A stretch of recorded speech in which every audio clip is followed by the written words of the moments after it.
Bom dia, meu querido e amado, você que nos acompanha em toda sexta-feira aqui pelo Instagram, nessa devocional, que o Senhor te abençoe nesse dia.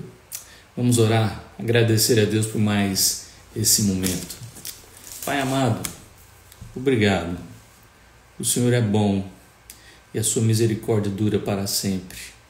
Ó Deus, as misericórdias do Senhor se renovam a cada manhã e esta é a causa de não sermos consumidos.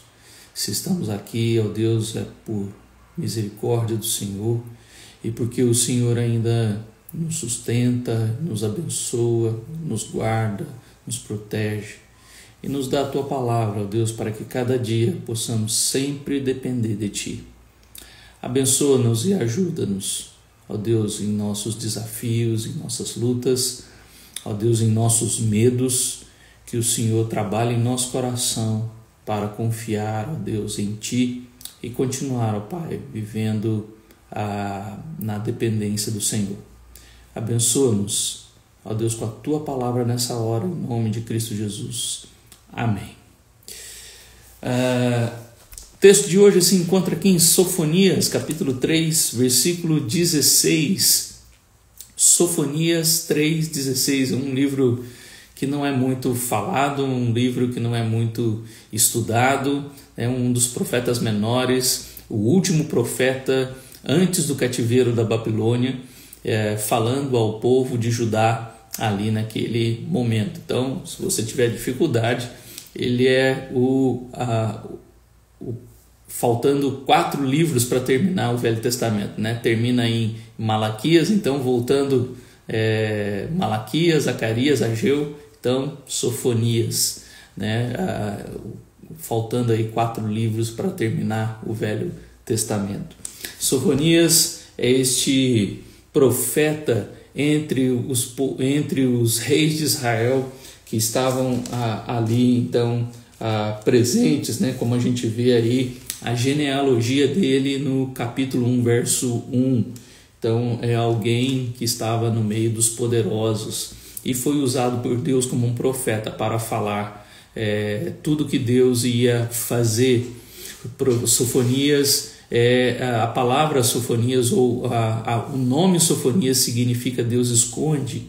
Então, no sentido do que nós vemos aqui no capítulo 2, no versículo de número 3, buscai o Senhor, vós todos os mansos da terra, que cumpris o seu juízo, buscais a justiça, buscai a mansidão, porventura lograreis esconder-vos, né, no dia da ira do Senhor. Aqueles que buscam o Senhor, aqueles que estão na presença do Altíssimo, como o Salmo 91 diz, né, aquele que habita no esconderijo do Altíssimo, a sombra do Onipotente descansará. Como nós precisamos estar no Senhor, confiar no Senhor e ficar lá, né? Não sair, né? Não tentar sair. E exatamente para que o mal não sobrevenha ou o medo e as aflições do futuro não venham a nos abalar a fé ou tirar, né, a nossa fé e nos levar para outro caminho. Aqueles que são do Senhor nunca se entregarão, nunca sairão da presença do Senhor. E Sofonias é este profeta que está ali falando ao povo de Judá, né? As 10 tribos de Israel já foram levadas para o cativeiro da Síria, mas Sofonias no mesmo tempo de Jeremias estão falando ali ao povo de Judá para se converterem. No capítulo 1 nós vemos juízo de Deus sendo descrito aqui, que Deus ia trazer castigo, né? No versículo 2 do capítulo 1, de fato consumirei todas as coisas sobre a face da terra, diz o Senhor, consumirei homens e animais, consumirei as aves do céu, os peixes do mar, as ofensas com os perversos, e exterminarei os homens de sobre a face da terra, diz o Senhor. Então, uma palavra de juízo que estava sendo trazida ali pelo profeta de que coisas terríveis viriam. É interessante que os profetas sempre vão trabalhar nessas duas linhas de visões, né? Falando do seu momento histórico e também falando do futuro. Por isso nós vemos aqui também palavras muito próximas do que a gente vê em Apocalipse, né? Do juízo final, o dia da ira do Senhor, e esse grande dia que está perto, como ele diz em versículo 7, cala-te diante do Senhor Deus, porque o dia do Senhor está perto, pois o Senhor preparou o sacrifício e santificou aos seus convidados. Então, um dia difícil, um dia amargo, como o verso 14 diz, o dia do Senhor é amargo e nele clama até o homem poderoso, dia de indignação, dia de angústia, dia de alvoroço.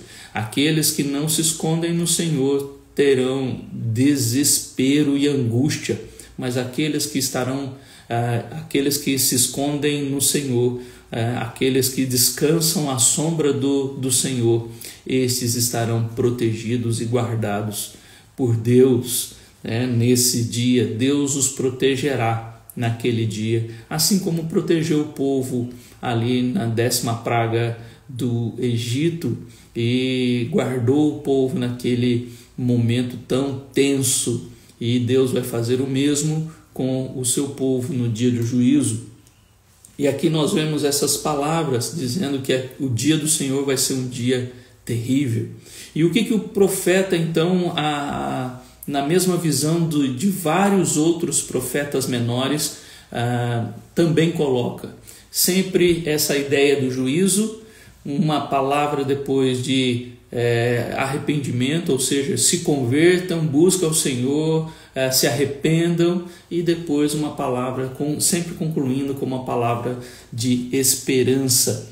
Nós não vemos isso no profeta Obadias, que ele fala para Edom, ou seja, o castigo de Edom, e não há ali esperança para eles, mas o cuidado de Deus para com o seu povo e a destruição dos seus inimigos.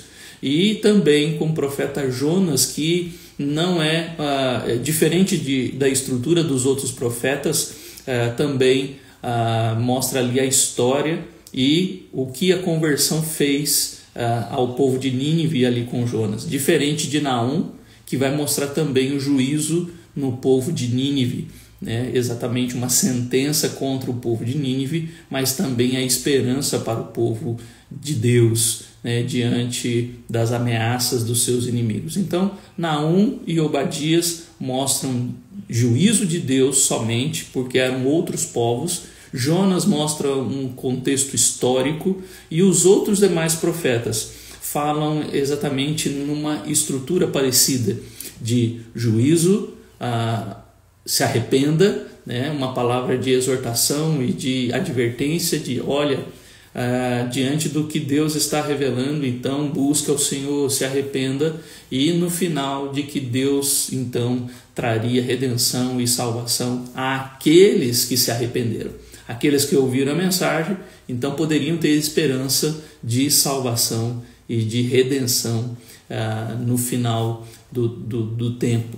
Então Sofonias segue essa estrutura.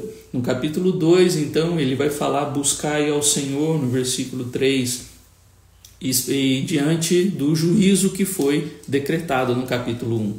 E agora no capítulo 3, a partir do versículo 8, ele vai trazer esta esperança. Aqueles que ouviram, então, verão o que Deus vai fazer com aqueles que se arrependeram. Antes, porém, eu quero fazer um contraste aqui do versículo 16 que nós lemos: não temas, ou não tenha medo, né? Aqui a ideia de que, olha, vai vir juízo, mas aqueles que estão no Senhor não precisam temer, né? Eu vou cuidar. O que Deus está dizendo aqui? Quem não precisa temer, quem não precisa ter medo, e para não afrouxar a mão, não afrouxar os braços, né? Ou não deixar as mãos decaídas, como outra tradução vai dizer, né? Vamos entender um pouco essa expressão aqui também. Porém, antes, eu quero fazer esse contraste do versículo 16 com o versículo de número 7.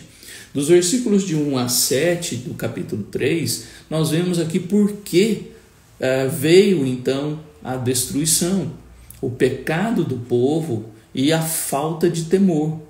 Veja, versículo 16, ele está dizendo não temas, mas o versículo 7 diz, vocês não temeram a Deus, não temeram e não aceitaram a disciplina. E por que eles... Por que Deus está revelando isso, né? E que de fato aconteceu com o povo de Judá ali naquele momento. Eles não temeram ao Senhor, a falta de ouvir a Deus, de aceitar a disciplina do Senhor, fez com que eles fossem para o cativeiro da Babilônia agora. As 10 tribos foram para o cativeiro da Síria e os judeus foram para o cativeiro da Babilônia. Então, o versículo de 1 a 7 diz, ai da cidade opressora, da rebelde e manchada. Está falando de Jerusalém. Não atende a ninguém, não ouve. Não aceita disciplina. Eu estou disciplinando, estou mostrando e eles não aceitam. Não confia no Senhor. Eles não depositam sua confiança no Senhor e de fato os judeus ali, se você ler Jeremias, eles estão confiando em outras coisas. Eles confiam em ídolos, eles confiam nos seus reis, eles confiam nos seus líderes, eles confiam nos seus juízes, mas não confiam no Senhor. E toda hora estão sempre trocando Deus por outra coisa. Não se aproximam do seu Deus, eles não buscam a Deus, não adoram a Deus. É interessante que Ezequiel vai revelar os pecados do povo, exatamente o que eles estavam vivendo naqueles dias, né? Os pecados até dos sacerdotes. E aí, versículos 3 e 4 mostra aqui que todos eles, nenhum deles escapa. Os seus príncipes são leões rugidores no meio dele. Os seus juízes são lobos de cair à noite, que não deixam os ossos para serem roídos no dia seguinte. Os seus profetas são levianos, homens pérfidos. Os seus sacerdotes profanam o santuário e violam a lei. Ninguém escapa. O povo não atende a palavra. O povo não aceita a disciplina. Os príncipes, os juízes, os profetas, os sacerdotes, ninguém é bom. Ninguém busca Deus, ninguém faz o certo. Ninguém vive de forma justa. Todo mundo é corrompido. E aí, o versículo 5, ele diz, o Senhor é justo. Veja, Deus não aceita pecado. E Deus não vai ser abençoador com um povo que não aceita a disciplina. No meio dela, o Senhor é justo no meio dela e não comete iniquidade. Manhã após manhã traz ele o seu juízo à luz. Não falha, mas o iníquo não conhece a vergonha. É interessante que eles estão pecando e ainda não se envergonham do que fazem. Meu querido, como isso é trágico. Você viver em pecado e ainda achar que está tudo bem e que Deus vai te abençoar. Não vai. Deus é justo e Ele vai trazer disciplina àqueles que Ele repreende. Exterminei as nações, as suas torres estão assoladas, fiz desertas as suas praças, a ponto de não haver quem passe por elas. As suas cidades foram destruídas, de maneira que não há ninguém que as habite. Versículo 6 eu mostrei para vocês o que eu fiz ao redor de vocês. Destruí, exterminei as nações. Mas vocês viram isso e, versículo 7, eu dizia, certamente me temerás. A ideia nossa aqui do exercício devocional do não temas era importante passar por isso. Certamente me temerás, ou seja, o agir de Deus no meio, ao redor do povo, Deus esperava, eles vão ver isso e vão mudar, vão se arrepender, vão me buscar, vão deixar seus erros, seus pecados, mas não. Certamente me temerás e aceitarás a disciplina, e assim a sua morada não seria destruída, segundo o que havia determinado. Mas eles se levantaram de madrugada e corromperam todos os seus atos. Deus mostrou tudo isso, o seu juízo, ao redor deles, e mesmo assim eles continuaram nos seus pecados. Que triste, meu irmão, meu querido, quando Deus está mostrando o seu juízo ao nosso redor, na vida de outros, e mesmo assim nós continuamos no nosso erro. Que Deus tenha misericórdia de nós e nos ajude, que o Espírito Santo nos convença, como Jesus disse que o Espírito Santo viria exatamente para isso, para nos convencer do pecado, da justiça e do juízo. Se nós não formos convencidos pelo Espírito Santo, vamos continuar fazendo igual esse povo, vivendo em pecado e não tendo vergonha do que faz. Que triste, né, viver dessa maneira. E isso é falta de temor. Toda vez, guarda isso, eu já disse em outros momentos aqui, quando nós pecamos, isso revela falta de temor. Né? Pecado contra Deus é falta de temor. Nunca esqueça disso. Toda vez que você comete um pecado, você está mostrando que você não teme a Deus. E isso é sério. E isso é terrível. E ele diz aqui que eles se levantaram de madrugada, ou seja, mesmo vendo tudo que Deus estava fazendo, eles continuaram logo cedo já. Isso não fez eles refletirem por um tempo e ficar um tempo sem pecar. Pelo contrário, né? Viram, mas é como se não tivessem visto nada. Aquilo não serviu de lição para eles. Não ajudou eles a pensarem melhor nas suas atitudes. Que triste. Mas aí vai chegar o grande dia em que Deus vai então trabalhar nos corações. Deus vai mudar. E aí ele vai então juntar, como ele diz no verso 8, esperai-me, pois a mim, diz o Senhor, no dia em que eu me levantar para o despojo, porque a minha resolução é ajuntar as nações, congregar os reinos, para sobre eles fazer cair a minha maldição e todo o furor da minha ira, pois toda esta terra será devorada pelo fogo no meu zelo. Vai chegar esse grande dia. Esse grande dia vai chegar. E você está pronto para esse dia? Você está escondido no Senhor ou você ainda continua vivendo a sua vida e pensando, da minha vida cuido eu? É melhor buscar o Senhor. É melhor se esconder no Senhor e é melhor ficar lá, porque esse grande dia vai chegar, o dia em que toda a terra será devorada pelo fogo dele, pelo seu zelo, e ele vai trabalhar em todo mundo nesse aspecto. Então para aqueles que guardam o Senhor e aqueles que estão escondidos no Senhor, terão suas vidas purificadas, serão trabalhados. Então darei lábios puros ao povo para que todos invoquem o nome do Senhor e sirvam de comum acordo. Não vai ter mais problemas, rixas, desavenças, né? Intrigas, né? Sirvam de comum acordo. Todos vamos servir, não vai ter mais essas discussões, né? Que nós vemos hoje de problemas teológicos. Vai acabar tudo isso porque o povo vai ser um só e de lábios puros. Da além do rio da Etiópia, os meus adoradores, que constituem a filha da minha dispersão, me trarão sacrifícios. O culto vai ser algo maravilhoso. Deus vai trazer os seus adoradores. Naquele dia não te envergonharás de nenhum das tuas obras, como que te rebelaste contra mim. Então tirarei do meio de ti os que exultam na sua soberba, e tu nunca mais te ensoberbecerás no meu santo monte. Vão estar na presença do Senhor, humildes, né? Como o versículo 12, mas deixarei no meio de ti um povo modesto e humilde que confia em o nome do Senhor. Veja o contraste, versículo 2 diz aí que eles não confiavam no Senhor, não confia no Senhor, nem se aproxima de Deus, mas agora, quando vem o agir de Deus, quando Ezequiel também diz no capítulo 36, de que ele colocaria o seu espírito, daria um novo coração, e de forma que eles seriam um povo novo. Assim agora eles são um povo modesto e humilde, mas um povo que agora confia no Senhor. E isso tudo tem a ver com o versículo 16.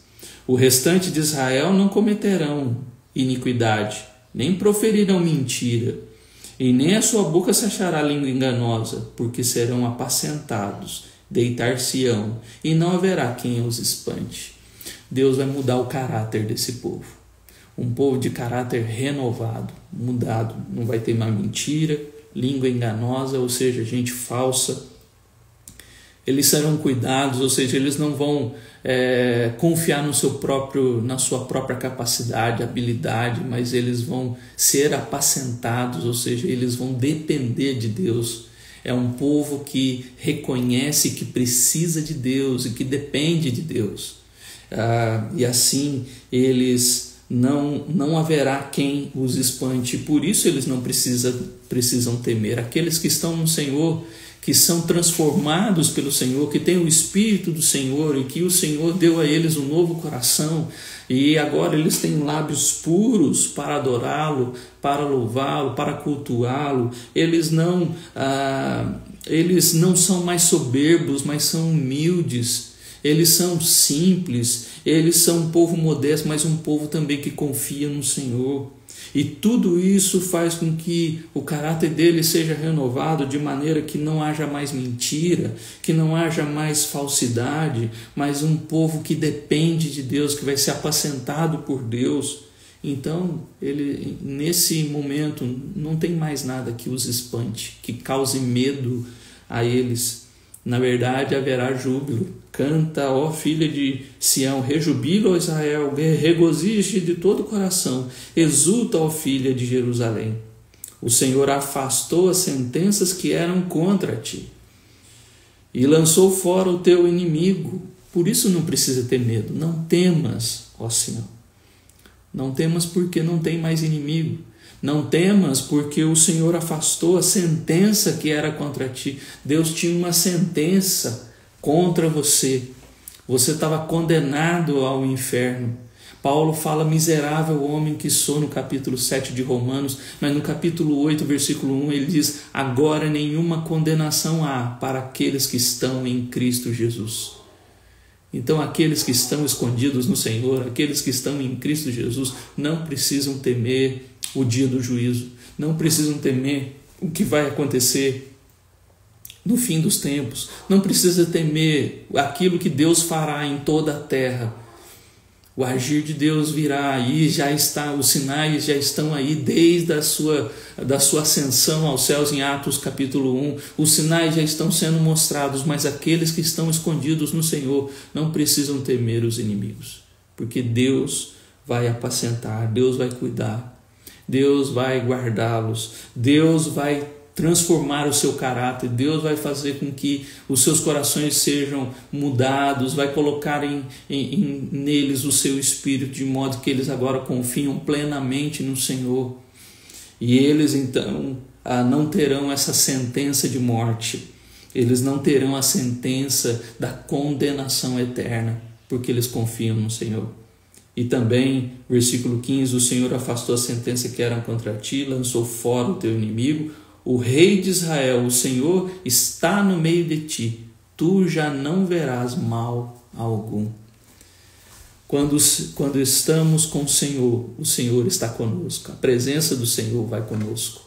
E quando o Senhor está presente, sabe aquela criança que tem a presença do Pai e que ela fica tranquila, ela fica em paz, mas quando ela se sentir insegura porque os pais não estão por perto, então aquela criança fica meio perdida, aonde eu vou, o que eu faço? O Senhor está no meio de ti, como uma criança que é cuidada pelo Pai, que ela tem a segurança do seu Pai ao seu lado. Nós também teremos a presença do Senhor constantemente, e isso nos traz tranquilidade, isso nos traz paz ao coração. A presença de Deus é paz ao coração. E por isso ele diz no verso 16, não temas. Como nós precisamos de Deus. Nós precisamos temer a Deus. Quando ele diz também aí, não se afrouxem os teus braços, Calvino tem algo interessante para falar a respeito disso. Porque quando o medo é levantado dentro de nós, quando nós não somos inseguros com relação à nossa salvação, quando nós não sabemos o que vai acontecer conosco quando chegar o dia do juízo, quando nós ficamos apavorados quando pensamos no futuro, quando o medo toma conta de nós, ele diz então que nós ficamos travados. Ele diz assim, Calvino: e é o que também sabemos por experiência, que quando o medo prevalece em nossos corações, somos como se não tivéssemos vida, de modo que não podemos levantar sequer um dedo para fazer qualquer coisa. Ficamos estagnados. Mas quando a esperança nos anima, existe um vigor em todo o corpo, para que a vivacidade apareça em todos os lugares. O profeta, sem dúvida, quer dizer aqui que Deus assim favorece seus eleitos, não para que eles se entreguem aos prazeres. Deus não está dizendo não temas para que você então aproveite a vida, carpe diem, faça o que quiser, viva a sua vida. Não, mas não se entregue aos prazeres, como é muito frequente, mas para que, pelo contrário, se dediquem vigorosamente ao desempenho dos seus deveres. Devemos, portanto, notar a conexão entre um estado tranquilo e mãos diligentes, pois, como eu disse, Deus não nos liberta de todos os problemas e temores para que possamos torcer em nossos prazeres, mas que, pelo contrário, possamos estar mais atentos aos nossos deveres. Quando Deus diz não temas, e Ele então emenda aqui dizendo não se afrouxem os teus braços, é para dizer, não precisa ter medo dos inimigos, porque eu vou cuidar de você. Mas enquanto eu cuido de você, cumpra o seu trabalho.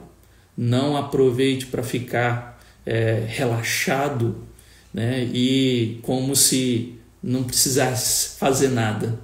Mas Deus te chama ao trabalho. Toda vez que a Bíblia fala de mãos aqui, ou de braços, ele está dizendo aqui sobre obras. A maioria das vezes que a Bíblia fala sobre o uso dessa expressão, é para falar de obras. Ou seja, o não temas, no versículo 16, pode ficar tranquilo, eu vou cuidar de você, mas enquanto eu cuido de você, mãos à obra. Não afrouxe os braços, não se afrouxem os teus braços. É interessante que Jeremias 29 diz a mesma coisa para o povo. Ele diz para o povo: vocês vão para o cativeiro, mas lá no cativeiro trabalhem, cuidem da família, vão plantar, mãos à obra. Então, naquela carta que Jeremias envia no capítulo 29, ele fala sobre isso, de trabalho, de que não perca as esperanças. Meu querido, dias difíceis virão, e o Senhor deixou muito claro isso.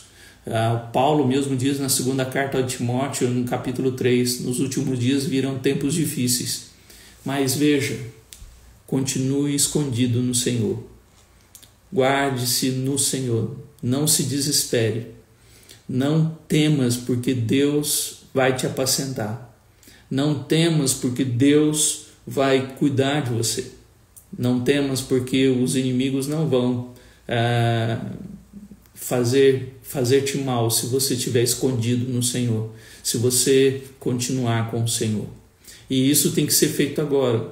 Esta semana mesmo, vendo uma mensagem de Felipe Fontes, que é um professor e também doutor em educação cristã ali no Mackenzie, ele pregava dizendo que o momento é agora, o momento de se arrepender e de buscar o Senhor é agora, porque quando chegar o grande dia, o dia do juízo do Senhor, não dará mais tempo.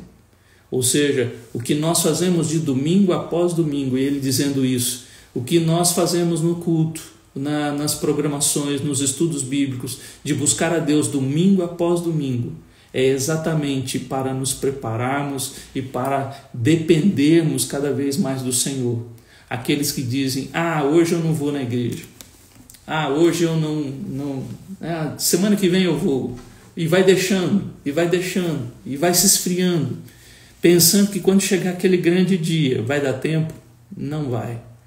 Naquele dia o desespero vai tomar conta do seu coração, como a gente vê no 6º selo de Apocalipse, no capítulo 6. E aqueles vão entrar em desespero, vão ser abalados e não haverá mais tempo. Por isso que Jesus diz: arrepende-te enquanto há tempo. Arrepende-te enquanto há tempo, porque quando chegar o grande dia, não haverá mais tempo para arrependimento. O dia é hoje, o dia é agora, para nos arrepender dos nossos pecados e continuarmos na dependência do Senhor, confiando no Senhor, aceitando a sua disciplina, sendo corrigido pelo Senhor. E só assim, então, nessa dependência de Deus, confiando nele, é que nós não entenderemos esse não temas, de alguém que fica tranquilo em paz, né? Que tem a paz que Jesus disse ali: a minha paz vos dou, não a dou como o mundo a dá. Vai ter essa paz, mas uma paz que não te deixa parado, uma paz que te faz trabalhar, de mãos não afrouxadas, de braços não afrouxados, mas de alguém que está sempre servindo ao Senhor, mas servindo sem temor, sem medo do que virá pela frente. Que Deus te abençoe e que o Senhor te fortaleça para estar pronto para aquele grande dia. Uma das frases que eu tenho ouvido também nos estudos de Apocalipse é exatamente essa: saber do final, todo mundo sabe. A questão é, você está preparado para esse dia? Você está pronto para o grande dia? E muitos podem até dizer: eu estou pronto. E aí você pergunta: como você tem feito? O que você tem feito para se preparar?